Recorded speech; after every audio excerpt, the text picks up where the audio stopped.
Good morning from sunny but chilly Bennington, Vermont. Last time I talked to you guys, I was up on Harmon Hill talking about how my ankles were killing me and I was probably gonna have to take a zero. And that's exactly what I did yesterday. I stayed at the Catamount Motel, and like I said before, they're awesome there to hikers. They give you the special hiker rate of $60 a night. And I think he even hooked me up for the second night, even cheaper, because I asked him to stay so I could take a true zero. And on top of that, usually they'll do your laundry for you. They actually do it for you, but he has COVID right now, so I ended up having to use the laundromat yesterday. But I got a lot accomplished. I managed to rest my ankles a lot. I mean, despite that, I had to do a little bit of walking around yesterday to get everything done. I wasn't walking around with a 50-pound pack on my back. I was walking around with this little tiny day pack, which I absolutely love on my Osprey pack, by the way. Highly recommend it. I know a lot of people like carry those little tiny Sea to Summit like bags with like little ropes that go over your shoulders, but this is a little bit nicer and you can fit more stuff in it if you need to. It's really good for like resupplies and stuff like that. So yeah, I good news, I found I still don't have my little trekking pole part. It looks like it's being delivered finally in Dalton today, even though I'm like an entire state away now. So I ended up buying myself new trekking poles yesterday. They're aluminum, but they're almost the same as the trekking poles I've been using. They're just slightly heavier. In fact, the bottom sections fit my carbon poles, and I was contemplating just throwing an aluminum section in the bottom of my carbon poles, but I decided not to. So I'm taking these guys, my good carbon ones, and I'm gonna mail them home to my wife, and then I'm gonna call the post office today and ask them to send my little piece also home, so that when she comes up to meet me in about a week and a half to 2 weeks, she'll be able to bring me my carbon poles back, and I'll switch them out with the aluminum. And that way, for the time being, I don't have to do the next 50 miles through some mountains with only one pole again. So I'm super excited that I'm actually going to be able to hike with 2 poles today. And also I'm excited because my ankles are feeling a little bit better, and I got some compression copper infused sleeves for them that are like compression sleeves that I have on right now, and it feels a little bit weird to walk in them, but I can definitely feel the support, and that's exactly what I need. So with any luck, with those 2 things, I'll have a much better time hiking today. But I have a considerable hike ahead of me, so I'm heading to the post office right now to mail these bad boys home, and to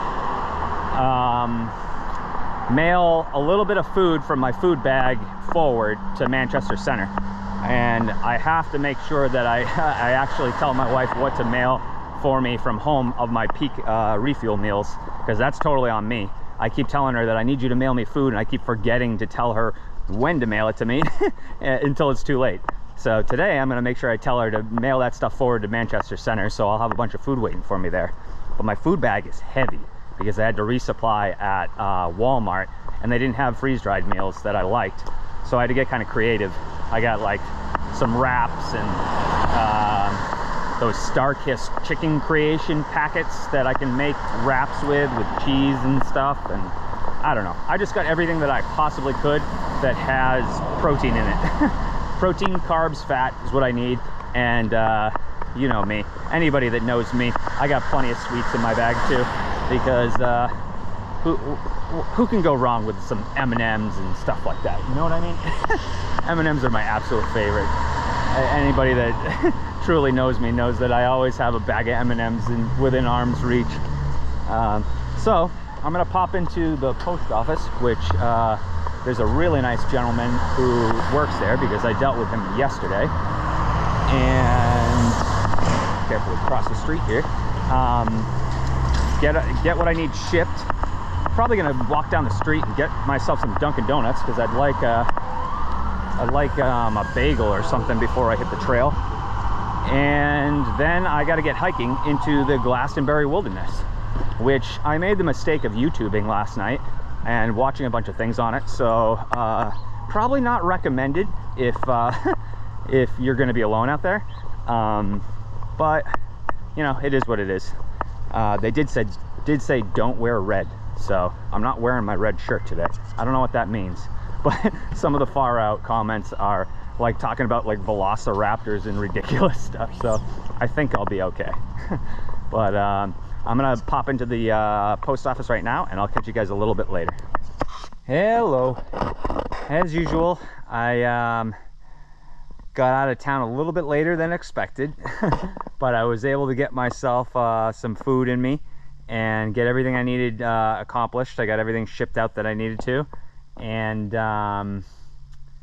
yeah, so it shouldn't be too bad today, because I'm feeling so much better with having 2 poles, like so much better.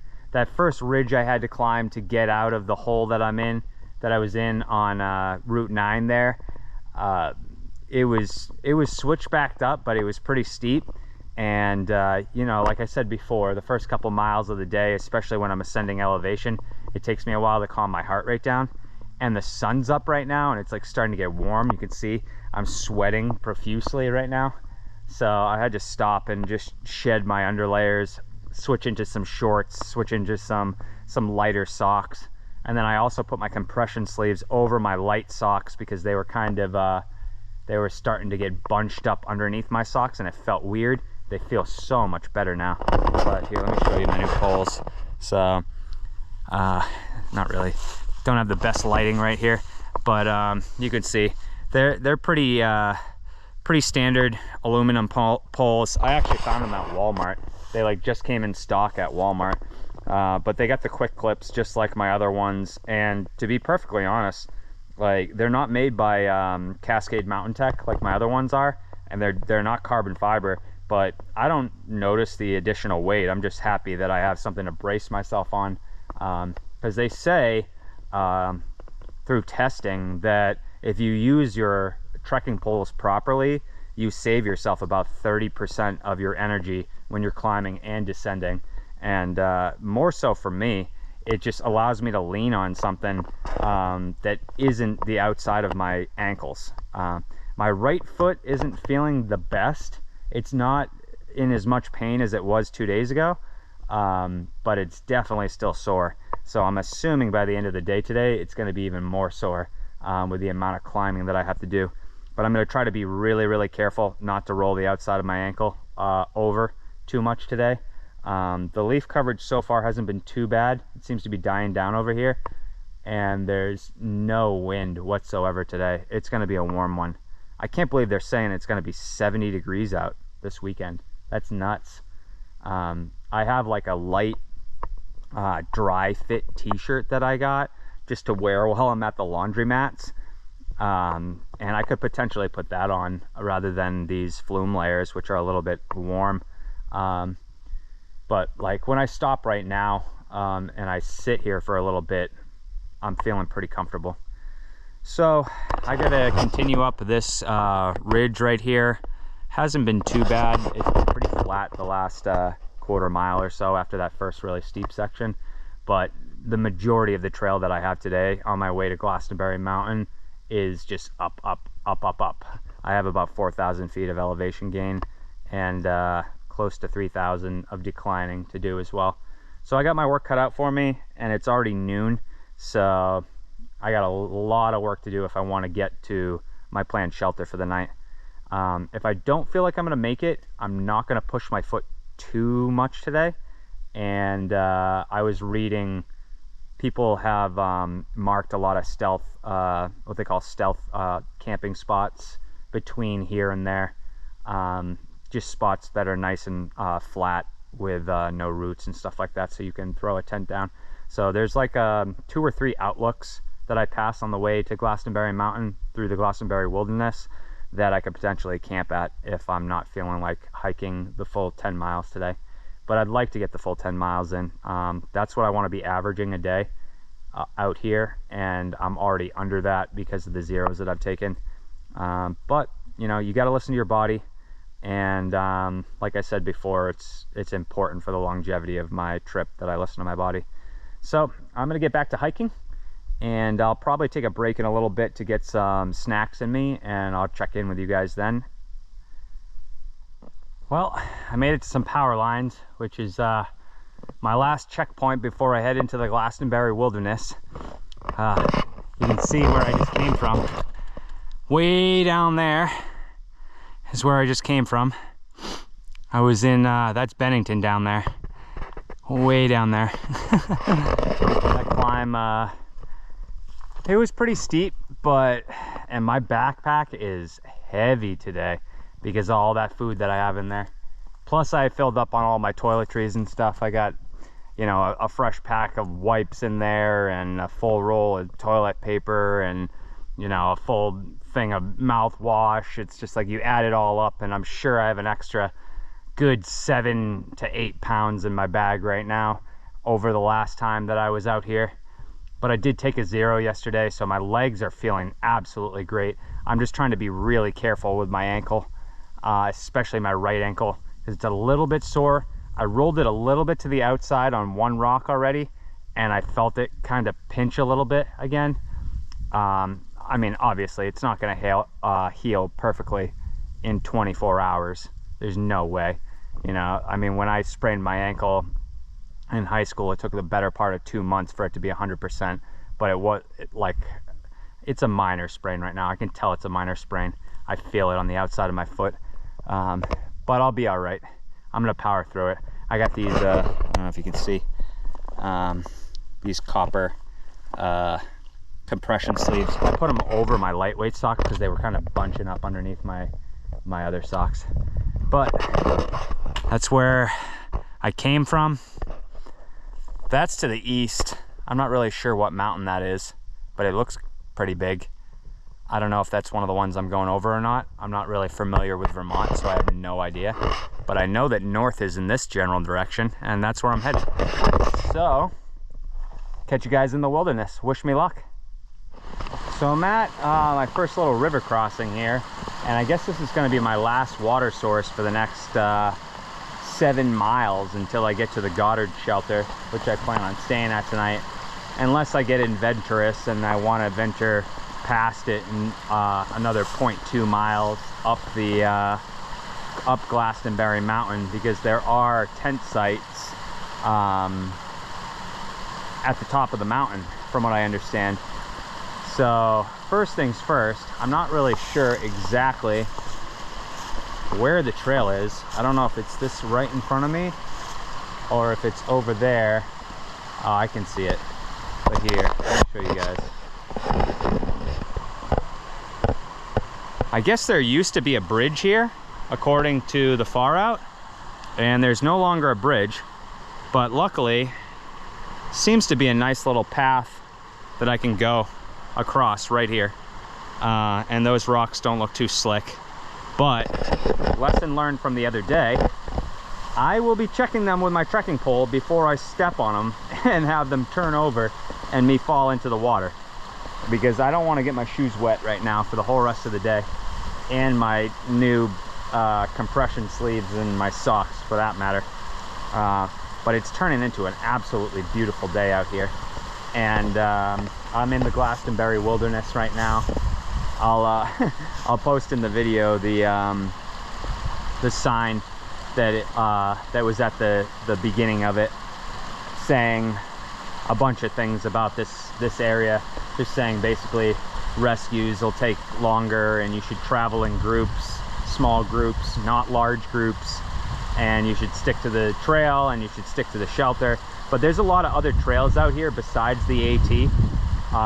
There's a lot of wilderness trails that you have to like bushwhack and trail whack to get through, and I won't be going anywhere near any of those. There are tales of you know, mine shafts, old charcoal mine shafts and stuff like that, that could be covered with leaves that you could just fall in out of nowhere. So I just decided to stop here for a minute, take my pack off. I'm gonna down a kind bar and then get out of here. Which, by the way, I forgot to mention, The kind bars in particular are some of the best calorie per weight ratio snacks you can have out here. This time though, I did choose to go with chewy ones so that they'll be a little bit easier to eat when they're frozen in the morning. So yeah, so kind bars are a good snack out here, according to I found a video on YouTube that goes over all the best calorie density snacks and meals you can have out here, and it has like a PDF. I'm sure you could search it on YouTube and find it, like under hiker food or something like that. But yeah, they said kind bars are some of the best, and I love them, so that's what I'll probably have for my snack. I'm gonna fill my water here because I won't have any for the next 7 miles, and then I'm gonna keep tanking along. I'll catch you guys in a little bit. So I'm out here in the Glastenbury, working my way up this ridge, and there's zero wind out here, and I mean zero, and I'm hearing this sound to the left of me, which would be right in the middle of the Glastenbury, that sounds like a vehicle or something going down the ridge. You can't quite hear it right now. I heard it really strong back there, and I just heard it again right here. I'm trying to catch it on camera, but it slowly fades down the ridge. And the eerie thing is that I know in that general area there used to be railroad tracks that went to a town that's now a ghost town, but the railroad tracks are long gone. I watched a video on it last night, and the sound is nothing that I've ever heard before, unless it's a vehicle. I suppose it could be wind blowing through some sort of gully or ravine or something, making like a really like loud, like deep, like rumbling sound. But I'm gonna be honest, it sounded like and felt like, because I could almost feel it, like it was a vehicle. It's got kind of creepy. But here, hang on. Let me just switch my truck and get you guys up here with me and explain to you. So, I guess that back in the 1800s, out here in in the wilderness here, they had a mining village, and they used to mine charcoal. And what ended up happening, it was like a very lucrative area, you know. They did well for a while, but the way they make the charcoal is they make it from the trees. And what ended up happening is the settlement that was out here, the town, they harvested all the trees on Glastenbury Mountain to the point where it was bald, and all the viable trees were gone. And then because of that, they left the entire town out here and they moved elsewhere to try to find the right type of trees, which left the town empty and it got ruined. Then later, in the late 1800s, 1898 to be exact, they decided they were going to build some infrastructure out there for tourism. So they built a casino and a few other big buildings, like resort-like buildings. And it ran for 1 year. And then during the shoulder season, they built it right on a river that's out there. See, it's absolutely silent out here. It's so weird to hear that sound. They built it on a river, and they built it kind of higher up on the ridges on the banks of the river. But what ended up happening was when the flood season happened, the riverbanks just overflowed all the way up to the edges of the ridge and washed away all the new infrastructure, or most of the infrastructure. So there was only it was only operating for that 1 year of 1898, and then that became a ghost town. And I guess there's still ruins out there that people go out and explore.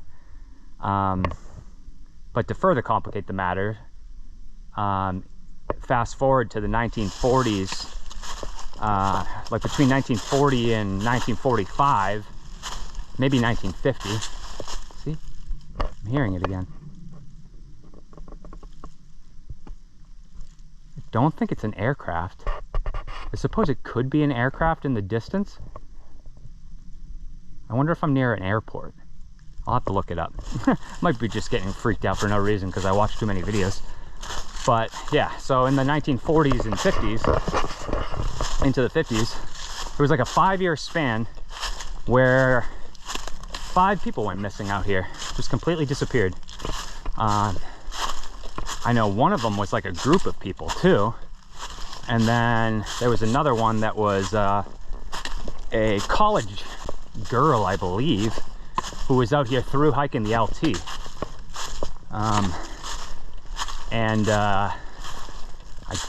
I didn't look into it too much, but I don't believe that there was any evidence found of any of them. Which has me a little bit on edge out here alone, especially with the sign at the beginning that says, like, very specifically, travel in small groups. But I'm not the only one that's ever hiked this area. And I just let whatever's out here know that I come in peace and I'm just passing through, and I mean no harm, and I come with a kind heart, and hopefully everything goes well. But that creepy sound has just kind of got me on edge, to be perfectly honest with you. So I got that going for me. I'm not really like one to you know, take to things like that, but it's kind of not hard. I mean, it's kind of hard to not have it in the back of your head when you're all the way out here alone in such a remote area. So I'm gonna keep hiking despite the strange noise that I'm hearing over there. I'm gonna keep my eyes open, and I'm gonna make sure I stay on trail. I'm definitely not venturing down any of those other wilderness trails. Not a chance, not alone, no way.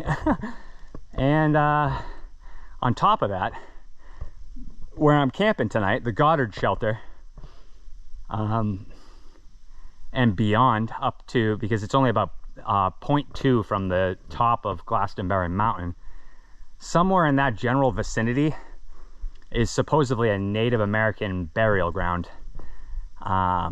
Bonus. So I don't know if you're into that kind of stuff. Maybe the people that were out here, maybe even the natives, didn't take too fondly to the fact that there were large groups of people out here trying to colonize this area, and in doing so absolutely destroying Mother Nature in the process. So I'm coming, like I said, with a good heart and good intentions, and wish me luck. Talk to you guys soon. I'm still here. Good news. I haven't been abducted or anything yet. But I'm up here on what they call Porcupine Lookout, and I'm pretty sure that sound that I'm hearing is an airport somewhere around here. And I have to remember that when you're going up ridges and you're in a valley, a lot of the sounds echo in a way where it might sound like it's coming from your left. Like you could hear a river and it'll sound so strong like it's coming from your left, but it's because the sound is bouncing off a ridge or a valley just perfectly, so that it seems like it's on the left, but it's probably not, you know. And I think that's what was happening to me as I was climbing. It sounded like there was something like not that far in the woods, and that it was low, but it was probably something, it was probably an airport somewhere around here. I haven't got a chance to check and see yet if there's an actual airport around here, but that's the only thing that makes sense to me, because it sounds like it's it sounds like planes taking off, you know, now that I'm all the way up on the ridge. So I probably just freaked myself out for absolutely no reason.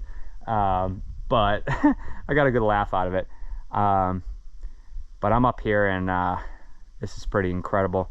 I'm not really sure. Actually, I want to check my watch, what direction that is. That's east. So east/southeast. Check it out. This is Porcupine Outlook. Pretty incredible up here. There's a perfect little spot to camp right here. That's the, let's see, which direction's north? That's north that way. So I guess that would be more east. I'm not really sure what mountains those are. They got windmills up on top of that mountain, so that might be easy for me to find out once I get into camp. But pretty incredible. I'm at almost 3,000 feet right now, and my legs feel like it. Well, more so my ankles feel like it. I've been climbing pretty steady. Took my pack off again. This pack is heavy today. But my shoulders feel good. My neck feels good. I got good nutrition in me last night, and I had that 0 day yesterday. So if I'm going to feel good, it's going to be today for sure. But my feet are already tired, really tired.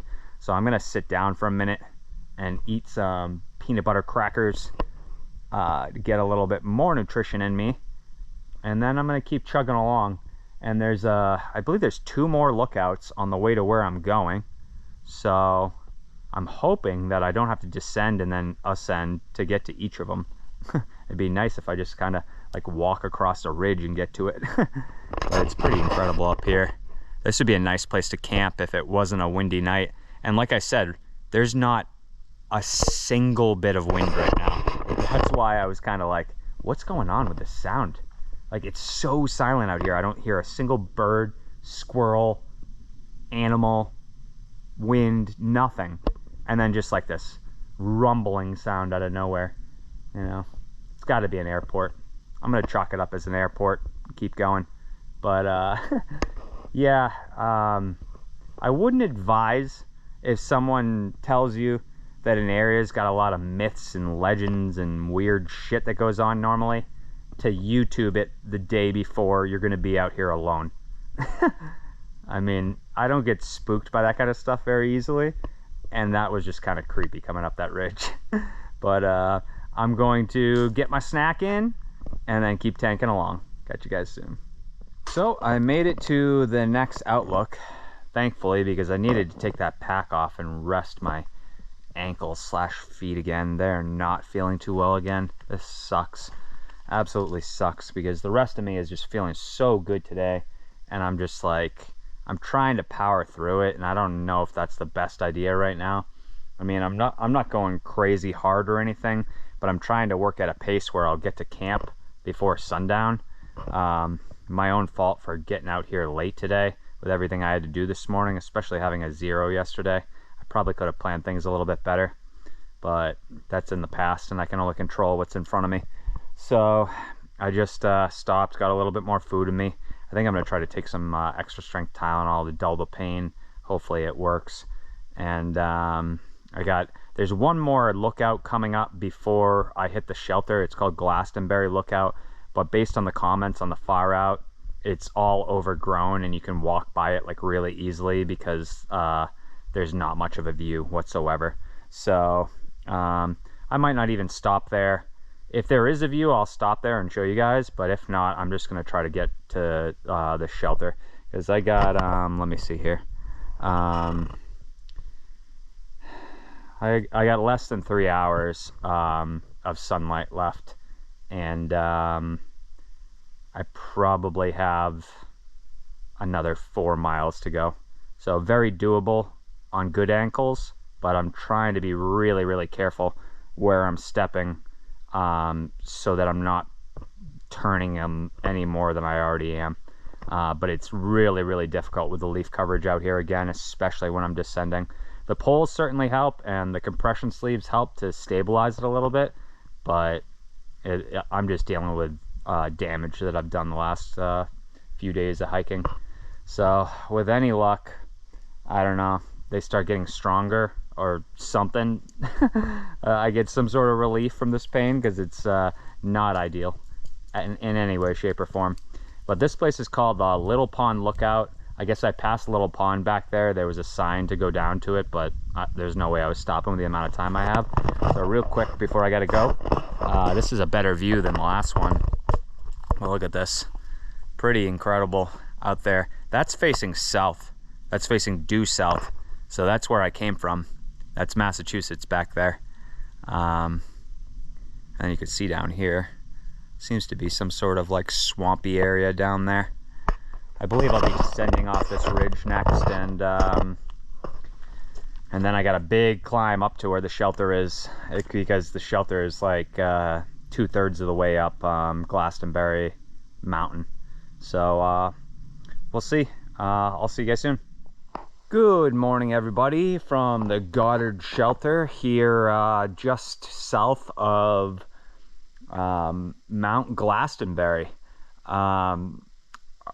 The shelter is only 0.3 miles from the summit, and I guess there's an observation tower up there that you can see awesome sunsets and sunrises.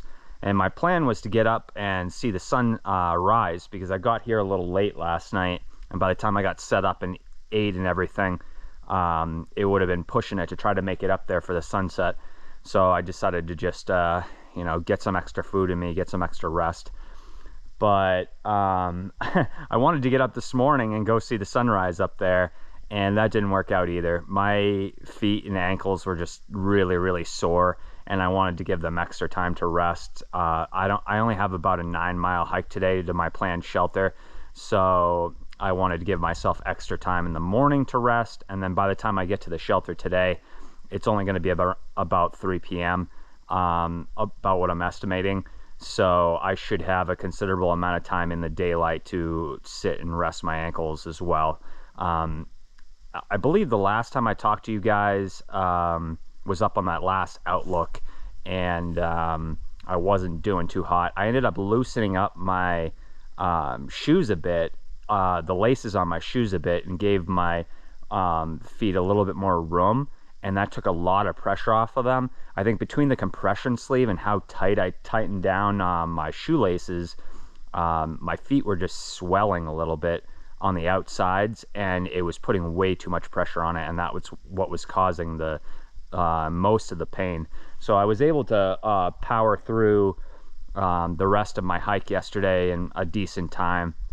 The last like half mile up to the shelter, though, was a pretty steep climb, which at the end of the day, on sore, tired feet / ankles, did not feel so great. But I made it up here, and I was under the impression I was going to be alone. I hadn't seen anyone all day out here, but there were 2 southbounders. It looked like a retired couple. They were out here just doing, I think they said they were doing like 4 days or something like that, and they were headed southbound. So they popped in like right around sunset last night, and I only talked to them briefly, but we both tented out. Neither of us used the shelter, even though it's a really nice shelter. It's actually one of the newer shelters that I've seen. I just didn't want to. I prefer sleeping in my tent, especially when I have like a nice pad of grass underneath me, which is what I had last night. Here, let me just kind of show you around here real quick before I head up to the top of Glastenbury. But you can see, like, look at this pristine tent area. That's exactly where my tent was set up. And if anybody that camps out in their tents knows that having a nice extra padding of grass underneath you goes a long way for a good night's sleep. So, oh, by the way, this is my my new flume layer from Bergen. They Rudy over there at Bergen, the owner, took good care of me, and he mailed this out promptly, and it was waiting for me in Bennington. So I got a nice new flume layer. Feels good. I'm going to use my other one mainly on the rainy days, so that if I do any more damage to any piece of my gear, it'll be one that's already damaged. But as you can see, I got my monster tank ready to roll, and this is the shelter. It's a pretty good shelter. It's got a nice bench here. I believe what did I read last night? It was dedicated to Sean P. Keenan, who was a big fan of walking these trails, and I thought that was pretty nice. But you know, nothing out of the ordinary. Nice big shelter. I certainly appreciated these pre-tied in clotheslines last night, because I had some gear that was a little bit damp from earlier in the day when I was sweating before I shedded my layers. So as soon as I got here to camp last night, I just hung them up, and I knew there was no wind or rain last night, so I just left them there all night, and they were good and dry this morning. Ice cold, but good and dry. So yeah, and that's the little path down there. There's a little wash area, and then the privy down there. Nothing too exciting, and not really a view over the trees. But you can see we're probably about an hour and a half past sunrise at this point, and it's getting later and later. I think sunrise was close to 7:30 today, and twilight didn't end until just about 7. So if I'm going to be hiking early from here on out, I'm going to be hiking in the dark. Because the amount of daylight that I have is getting shorter and shorter. That's the challenge of being out here this time of the year. But I'm in shorts and